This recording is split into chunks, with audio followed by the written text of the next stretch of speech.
Hey everyone, today I'm going to start a series of top 10 lists on the channel, starting with my top 10 favorite authors. I'm really excited to just gush about these 10 authors for you today. With each author, I'm going to tell you 5 things. I'm going to tell you, number 1, what genre or genres they typically write in. Number 2, I'm going to tell you everything that I've read by them. Number 3, I'm going to tell you what I love most about their writing. 4th, I'm going to tell you the favorite book of theirs that I've read. And then 5th, I'm going to give you an entry point. So if this is an author that you haven't read before that sounds good to you, this will be a great place for you to start. Additionally, if you're watching this video and you're familiar with any of these authors, I'd love to hear those last 2 answers from you as well. I'd love to hear your favorite from that author, and I'd love to hear what you think is a great starting point. That would be perfect for people that come to this video and they can get multiple starting points, not just the one that I give them, but what you give them as well. Additionally, if your favorite author is someone that you know that I've read, they're probably number 11 on the list. But even more than that, I'm going to answer a big question that I've been posing in various videos over the past few months, and that is this guy still my favorite author?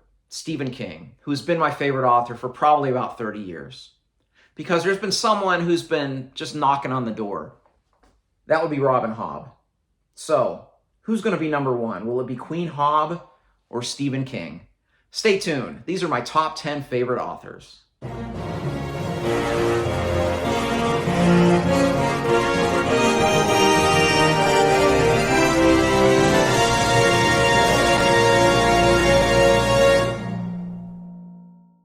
Number 10 is Brandon Sanderson. Brandon Sanderson writes primarily adult fantasy, but he also has written a lot of YA and a lot of even middle grade fantasy. He's also written some science fiction as well. What I've read of Sanderson's is just about all of his works in the Cosmere, which is his interconnected universe where all of his fantasy tales are told just on different worlds. You can see my Sander shelf here. This is the bulk of what I've read by Sanderson, plus the last 3 books of The Wheel of Time, which Sanderson finished when Robert Jordan passed away. So that's what I've read by Sanderson. My favorite thing about Brandon Sanderson as an author is that he just consistently sticks the landing of his books. He's one of those authors that is called a plotter or an architect, however you want to look at it. So when he's writing his book, he knows where it's going to go.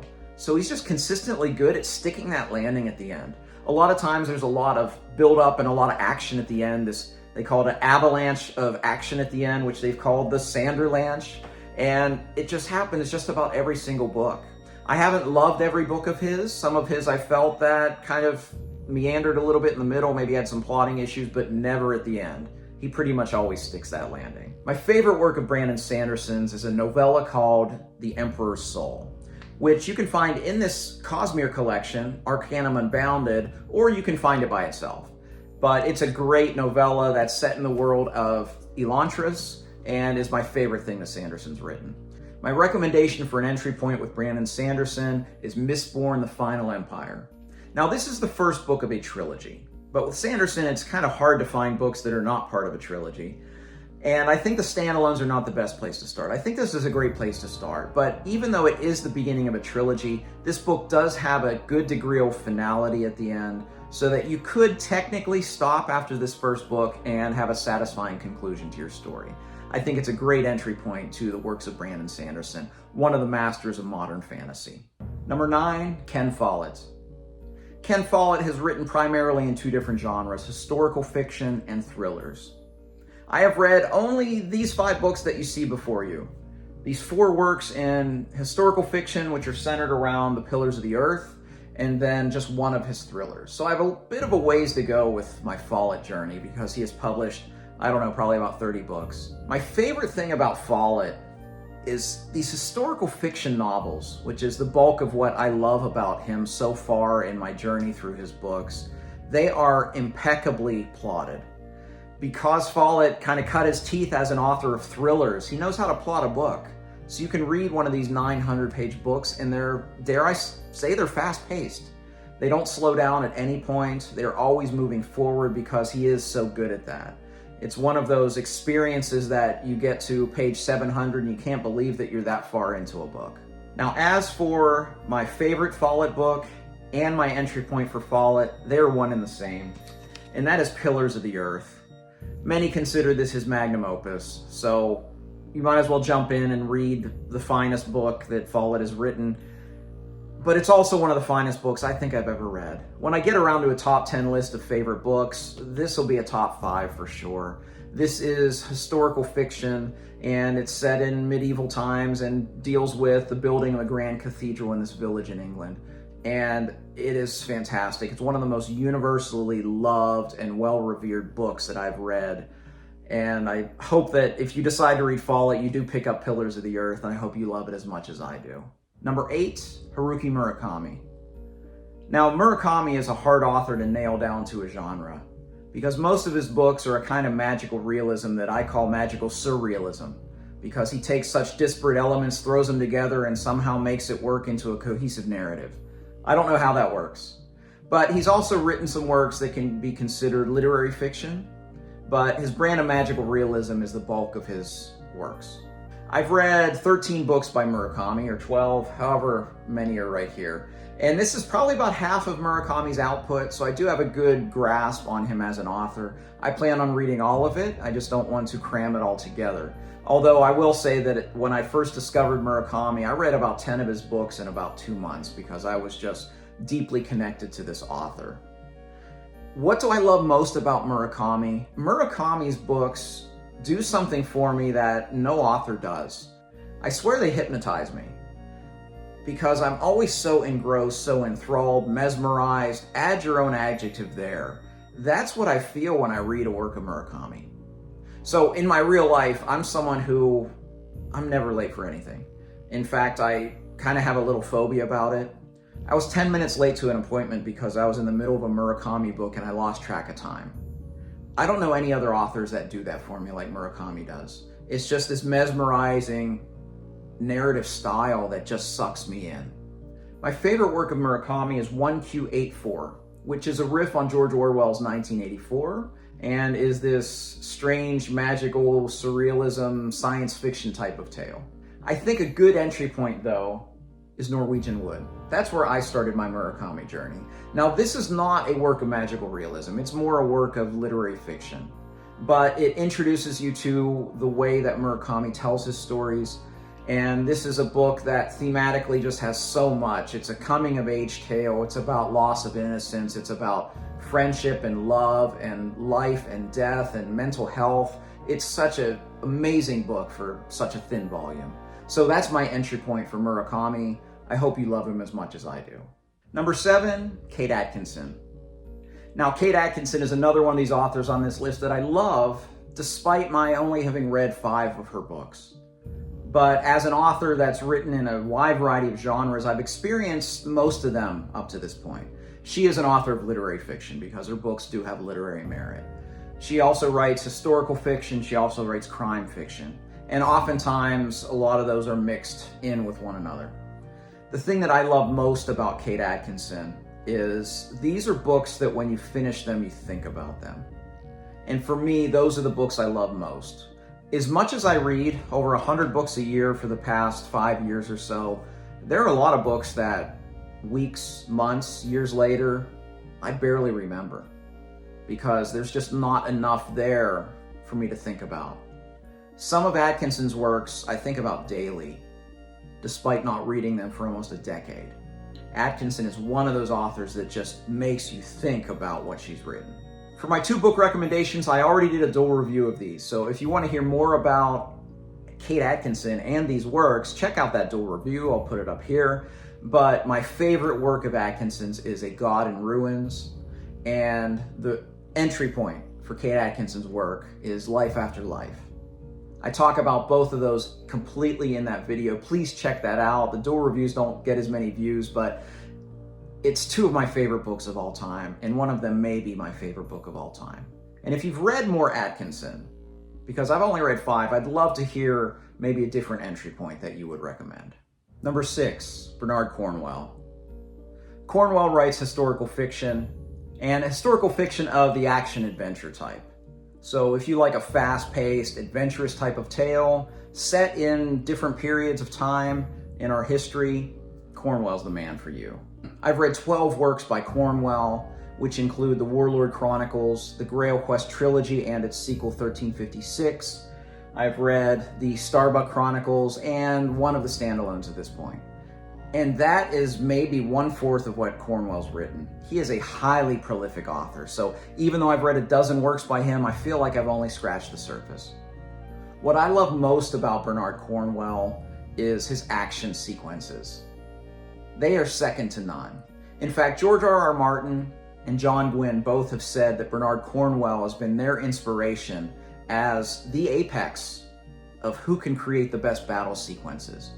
And I'm not someone who gravitates towards that as a reader, but I recognize them when they're done very well. When I was reading the Warlord Chronicles, there were times where I felt like I had a shield and a spear and I was in the middle of that spear wall because it was described so viscerally. Cornwell is a master of those kind of action sequences. My favorite of Cornwell's works, the Warlord Chronicles, begun with The Winter King. This is a retelling of the Arthur tale with a historical fiction slant and is one of the best trilogies of any genre that I've ever read. Probably look for that one when I do my top 10 book series. As for an entry point, I'm not going to give you one. I'm going to tell you to go to Bernard Cornwell's website and start reading about the different books and different series. 2 of his biggest series I haven't even started yet, and he has a whole slew of standalones. And the reason I give you that recommendation is because I feel a lot of times with historical fiction, the historic era is one of the things that we gravitate to and what we want to read about. So find one that you find interesting and read about it. You may be interested in the Napoleonic era, pick up the Sharpe books. If you're interested in 100 Years' War, you can pick up the Grail Quest. And there are a lot of different eras represented. So go check out his website. It's very comprehensive and tells you all about his books. Number 5 is John Steinbeck. Steinbeck, I think you'd classify him now as a classic author, so an author of literature or literary fiction. Although at the time, I don't think he was classified as such. I have read 9 of Steinbeck's works so far, which is probably about half of what he's written, and I'll definitely read everything by Steinbeck because I do connect fundamentally with him as a reader. My favorite thing about Steinbeck, a lot is made about his characters being the everyman type of hero. I'm not going to talk about that. Other people have discussed that probably more completely and more thoroughly than I would be able to. But the one thing I'll say about Steinbeck's writing, which is unique for his writing for me, is I am not a visual reader. I don't picture things very well in my brain when I'm reading as far as locations and things like that. But for some reason with Steinbeck, I do. I feel like I've been to the Salinas Valley. I feel like the Dust Bowl scenes in Grapes of Wrath were so vividly portrayed. I picture the locale of the Pearl, also done so well. There's just a certain way that Steinbeck tends to describe things that works for me as a reader. My favorite work by Steinbeck is East of Eden, which is probably his magnum opus. Most people consider that his magnum opus. Entry point, however, East of Eden's kind of a chunker, so I think a better entry point for Steinbeck would be Of Mice and Men. It's thematically deep, has some very memorable characters, and as I mentioned with the previous author, just one of those works that just plays in my mind continually.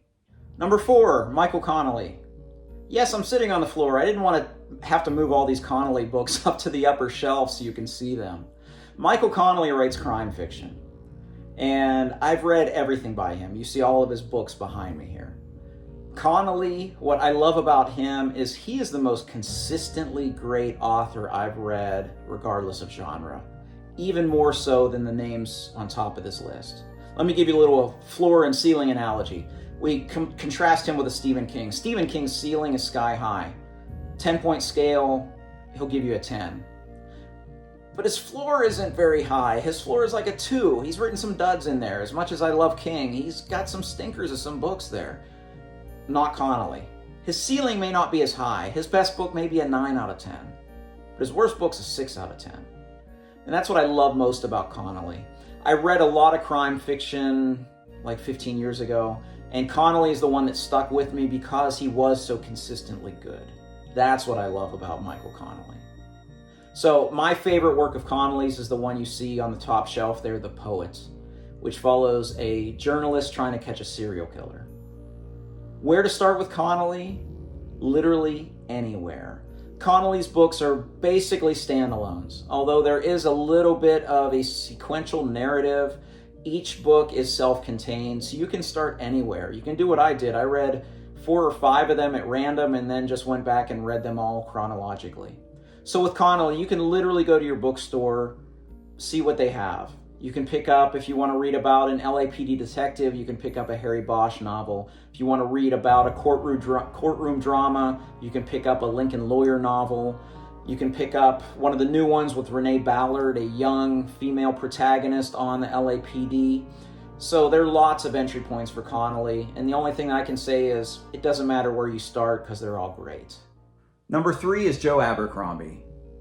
So Joe Abercrombie writes in the fantasy genre, specifically the grimdark side of the fantasy genre. In fact, his Twitter handle is Lord Grimdark. What have I read by Abercrombie? Everything. I've read his Forgotten Trilogy, Shattered Sea. I've read the First Law Trilogy, the 3 standalones, and the second trilogy, including the short story collection, Sharp Ends.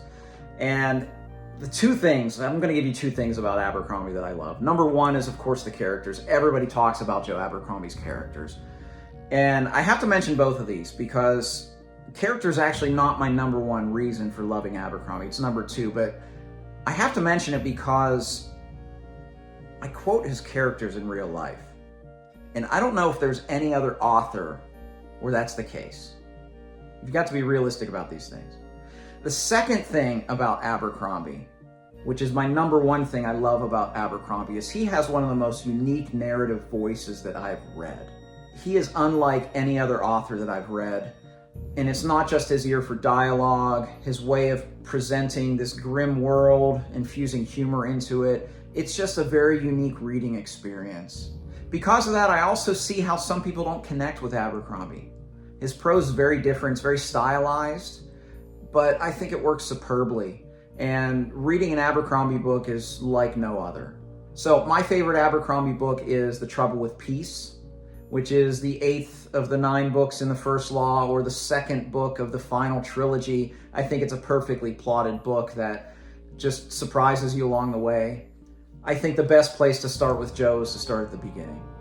Start with The Blade itself, the first book of the First Law trilogy, but go in with this expectation that there's not a plot. There kind of is, but not really. The first book of the First Law really just introduces you to 3 things. It introduces you to the world, the characters, and Joe's style of storytelling.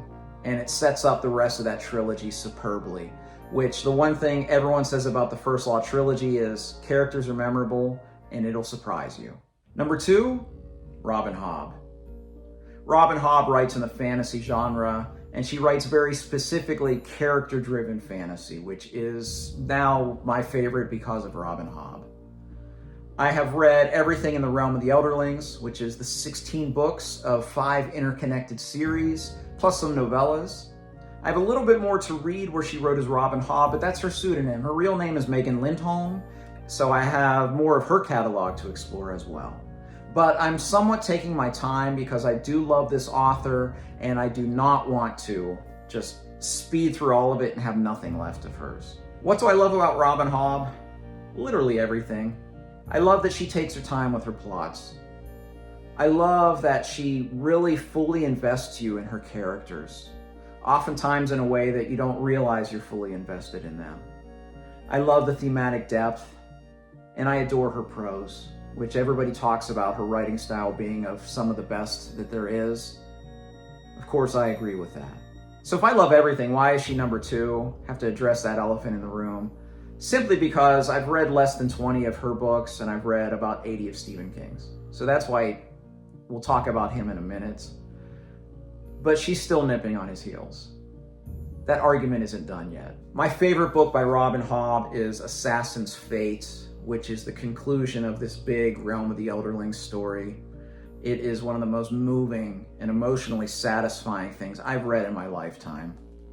Place to start, Assassin's Apprentice, the beginning of the tale of Fitzchivalry Farseer, which we follow through 3 of these sub-series. Don't let this intimidate you. There are 5 different series. You can break them up. You can read the Farseer trilogy, take a break. Read Live Ship Traders, take a break. Those books will be waiting for you. Fitz will be waiting for you. Robin Hobb is one of the best authors I've ever read, and I look forward to not only reading all of her things that I have not read, but rereading these books at some point in the future. Number 1 is Stephen King. Stephen King has been my favorite author since I was a teenager, and it's not changed yet. We'll see if Hobb does knock him off this perch when I do this video again in a couple years. But I've read everything by King. You can't see the bottom 2 shelves here, but this is an entire Stephen King shelf. I've read all, I think it's 79 volumes I have here of King's works. My absolute favorite thing about Stephen King is he is a master storyteller. So I forgot to mention the genres. He writes in so many different genres. He writes crime fiction, historical fiction. He writes magical realism a lot. He writes fantasy. I mean, you name it. He has nonfiction in here, short stories. King goes all over the place. But why I love him is he's just a master storyteller. That's why when a Stephen King book comes out, I just order it. I don't even need to read the synopsis. I don't care what it's about. I just know that, like the storytellers of old, you sit around the campfire, Steve's going to tell me a good story. My favorite book of King's is 11/22/63. And also, if you want to see my top 10 list, I did one of those for Stephen King last year. Check that one out. I'll put it up here or here. 11/22/63. This is a work of time travel, historical fiction, magical realism, fantasy, whatever you want to classify it. It's the story of a man who goes back in time to stop the Kennedy assassination. I love this book, one of King's finest endings. As for a starting point with King, I like to recommend Different Seasons, because this is a collection of 4 novellas that showcase different sides of King's personality. One of them is simply beautiful. One of them is beautiful coming-of-age tale. One of them is scary, but in a different kind of non-horror type of way. And because it's shorter fiction, it's probably easier to find out if King is for you. Chances are he is for you. If you haven't tried King because whatever reasons, check out Stephen King. He is my favorite author and has been for a very long time. All right, so that was my top 10 list. Once again, if you've read these authors, please let me know your favorite and a recommended starting point for anybody that might be interested in checking these authors out. This was a lot of fun. Look for more top 10 lists for me periodically throughout the year. But I hope you enjoyed watching me just gush about my favorite authors, because I certainly enjoyed doing the gushing. If you like this video, please like and subscribe. You can also find me on Twitter and Goodreads. I'd love to interact with you there. As always, thank you for watching. Until next time, goodbye.